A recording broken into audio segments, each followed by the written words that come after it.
Jai Hind Nature Parry, all of you my dear friends, this is Shiva Rathod from Nature Parry series. My dear friends, आज के episode में हम जिस success से रूबरू करा रहे हैं वो है जनाब कैलाश यादव। कैलाश यादव इटावा से हैं, यूपी से हैं और एजुकेशन के फील्ड में शायद कोई हो जो इनको न जानता हो।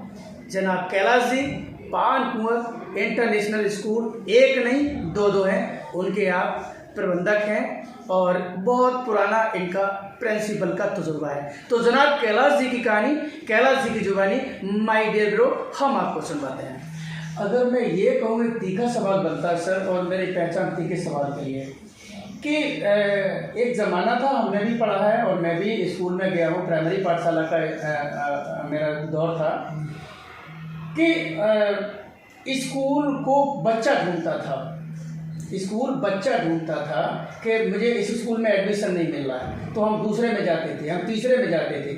मतलब मेरे टेस्ट होते थे, एडमिशन अगर वो रैंक नहीं आई तो वो स्कूल नहीं मिलता था, तो दूसरे स्कूल में जाते थे।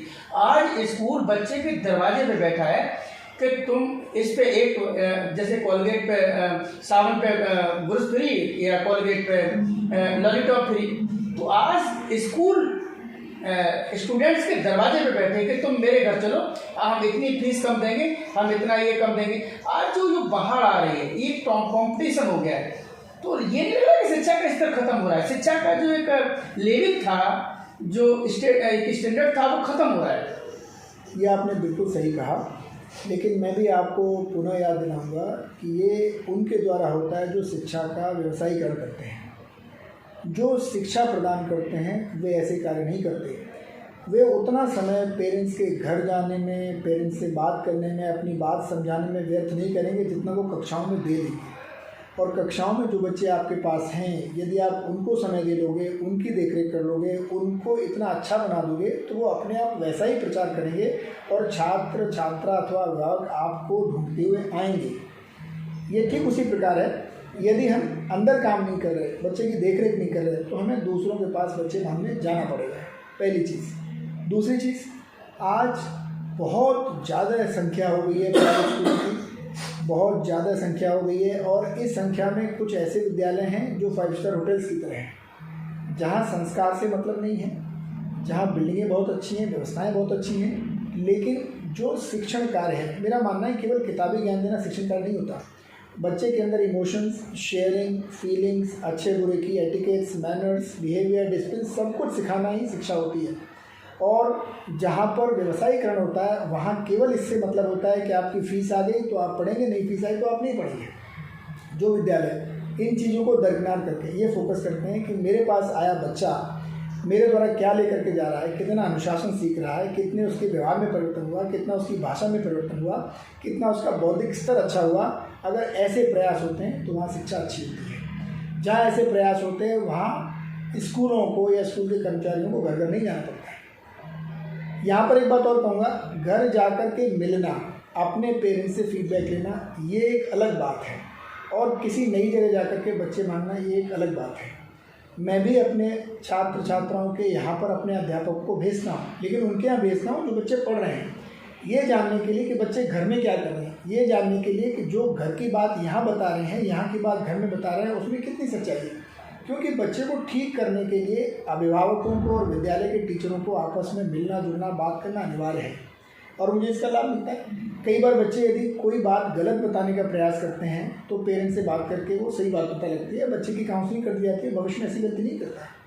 पेरेंट्स को कई बार बच्चा स्कूल की गलत बात बताता है, पेरेंट्स से बात होती है तो उन्हें संतुष्टि होती है, उन्हें गर्व होता है कि मेरे बच्चे की इतनी देखरेख है कि वो अपने रूटीन को फॉलो कर रहा है कि नहीं कर रहा है, वो पढ़ाई अच्छी कर रहा है कि नहीं कर रहा है। तो इस तरह की प्रक्रिया अपनाते हैं तो घर जाने की भी दो अर्थ हैं। कुछ लोग बच्चे मांगने जाते हैं, कुछ लोग अपने यहाँ के बच्चों के हालचाल लेने, पढ़ाई के स्तर को ठीक करने और अभिभावकों से सही बात जानने के लिए जाते हैं। सर, एक शिवा राठौर का तीखा सवाल है आपसे। बड़ा मुझे खुशी है कि आप तसल्ली बख्श हमारे सवालों का जवाब दे रहे हैं कि जैसे हमने स्कूल इंडस्ट्री में देखा, हम तो इसे उद्योग कहेंगे क्योंकि जब 10 करोड़ 15 करोड़ 20 करोड़ के जो इंफ्रास्ट्रक्चर लगाते हैं, बड़ी बड़ी बिल्डिंग्स बनवाते हैं, वहाँ ये लोग जैसे मान लो वहाँ पे 5 करोड़ है 10 करोड़ है, बहुत सारी फैक्ट्री लग सकती हैं। ये सब इसी में समाज सेवा क्यों करना चाहते हैं? बहुत सारे यहाँ पर बहुत बड़ी एक इंडस्ट्रियल एरिया डेवलप हो सकता है जिसमें हजारों लोगों को रोजगार मिल सकता है। लोग यही काम क्यों करना चाहते हैं? कि ऐसा इसमें क्या खास है कि स्कूल बना दो और स्कूल के द्वारा जो इमोशंस होते हैं जो पेरेंट्स के, उनको कैश करो। Tell me right now sir, ऐसा क्यों? और भी तो बिजनेस कर सकते हैं सर। देखिए, मैं एक छोटा सा उदाहरण दूंगा। आपने आज से 25-30 वर्ष पूर्व सुना होगा, देखा होगा कि राजनीति में कुछ लोग अपराधियों का इस्तेमाल करके वे राजनीतिक पद प्राप्त कर लेते थे। जब अपराधी उस राजनेता का सहयोग करते थे और उसे बनाते थे, फिर वे अपराधी अपना लाभ लेते थे। कुछ समय बाद क्या हुआ कि अपराधियों ने उन राजनेताओं की मदद करने के बजाय स्वयं नेता बनना शुरू कर दिया और वे स्वयं नेता बन गए, स्वयं सरकार में आ गए, उन्हें इसमें ज़्यादा लाभ हुआ। ठीक उसी प्रकार जिन लोगों ने विद्यालयों को, शिक्षा को एक पूजा मान करके, एक समाज सेवा मान करके काम शुरू किया, विद्यालयों की बिल्डिंग 15-15 साल में बनी, जहां बच्चों का, अभिभावकों का, शिक्षकों का, सबका इमोशनल जुड़ाव रहता था, उनकी सफलता को देख करके जो बड़े बड़े व्यवसायी थे, जिनसे कभी वक्त बेवक्त पैसा लेकर के मेहनत करने वाले स्कूल चलाने वालों ने स्कूल चलाए, उन्होंने सोचा इन्हें हम क्यों मदद करें, हम खुद ही क्यों ना स्कूल खोल लें। उन्होंने भी स्कूल खोले। अब फ़र्क सिर्फ इतना है कि जिन्होंने एजुकेशन के प्रचार प्रसार को, समाज के उत्थान को एक अपना उद्देश्य बना करके, एक सेवा बना करके काम शुरू किया था, इन लोगों ने, जो पैसे वाले लोग थे, इन्होंने उसे व्यवसाय के तौर पे कर लिया। उन्होंने ये सोचा कि ये एक ऐसा व्यापार है जिसमें सम्मान है। उन्होंने सोचा कि ऐसा व्यापार है जिस व्यापार में किसी भी प्रोडक्ट के ख़राब होने की, वापसी की कोई गुंजाइश नहीं है, हमने जो दे दिया वही सही है। तो जब आप व्यवसायीकरण करोगे किसी चीज़ का, जैसे आपने कहा ये उद्योग हो गया, मैं आदमी से उद्योग नहीं मानता, मैं इसे व्यवसाय नहीं मानता। एजुकेशन एक सेवा है, एजुकेशन एक मिशन है। जब आप इसे मन में बिठा करके आगे बढ़ोगे तो निश्चित रूप से आप समाज के लिए कुछ कर पाओगे। और जो लोग सिर्फ पैसा कमाने के लिए एजुकेशन का फील्ड चुन रहे हैं, निश्चित रूप से जिस तरह व्यापार में उतार चढ़ाव आते हैं, वे लोग भी ऐसे ही हानि लाभ से जूझते हुए कभी न कभी इस क्षेत्र से अपना मुंह बंद करके हटेंगे। सर, मुझे एक सवाल ये आ गया, क्योंकि मुझे तीखे सवालों के लिए जाना जाता है। मेरे प्रोग्राम का नाम शिवा राठौर के तीखे सवाल है, और मैं तीखे सवाल नहीं करूँगा तो ये बड़ी नाइंसाफ़ी होगी। आप कहते हैं व्यापार नहीं, और मैं ये कहता हूँ कि ये व्यापार है। किताबें 30% पे होती हैं, वो 70% पे होती हैं। जूते से लेके, मोजे से लेके, टाई से लेके, बैग से लेके, ऐसी कौन सी चीज़ है जिसमें 60% से कम है?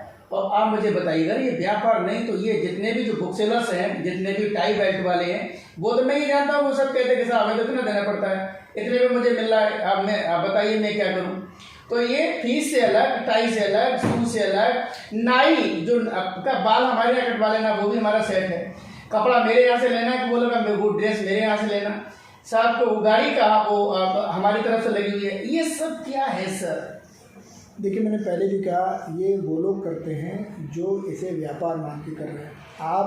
मैं मानता हूँ ऐसे लोगों की संख्या बढ़ गई, 90% हो गई, लेकिन 10% ऐसे भी लोग हैं जो अपने किताबों की लिस्ट सार्वजनिक करते हैं और बच्चों से, अभिभावकों से, जहाँ से आपको प्राप्त हो आप करिए। अपनी यूनिफॉर्म को सार्वजनिक करते हैं, जिस दुकान से आपको जिस रेट में मिले आप वहाँ से लीजिए। मैं उन लोगों का समर्थन करता हूँ जो यहाँ व्यापार नहीं करते। किताबों की लिस्ट आप मैंने सार्वजनिक की हुई है। आप यूनिफॉर्म ओपन मार्केट रखिए, बच्चे को, पेरेंट्स को जहाँ से जैसे मिले वहाँ से लाइए। आप कतई मत एक दुकान पर जाइए।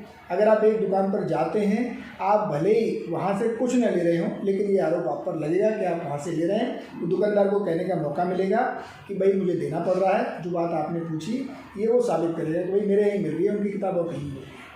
लेकिन मैं यहाँ स्कूल वालों से, जो वास्तव में स्कूल को एक सेवा के रूप में चला रहे हैं, उनसे अनुरोध करूँगा कि वे अपनी किताबों की लिस्ट सार्वजनिक रखा करें, वे अपने यूनिफॉर्म को सार्वजनिक रखा करें। इसके अलावा कोई ऐसी चीज़ नहीं है जहाँ आप पर आरोप लगे। पढ़ाई आप मन से कराइए, अच्छे मन से कराइए, फीस में भी थोड़ा दिलों में गुंजाइश रखो, आदमी की स्थिति भाप करके कि भाई ये गार्जियन अगर नहीं दे पा रहा है, जितनी दे पा रहा है, बच्चा होनहार है तो उसे अवश्य पढ़ाइए। कैलाश जी, आपको बहुत बहुत धन्यवाद। आपने शिवा राठौर के तीखे सवालों का धैर्य के साथ सामना किया। रियली आपको very very thanks for you mister Kailash ji.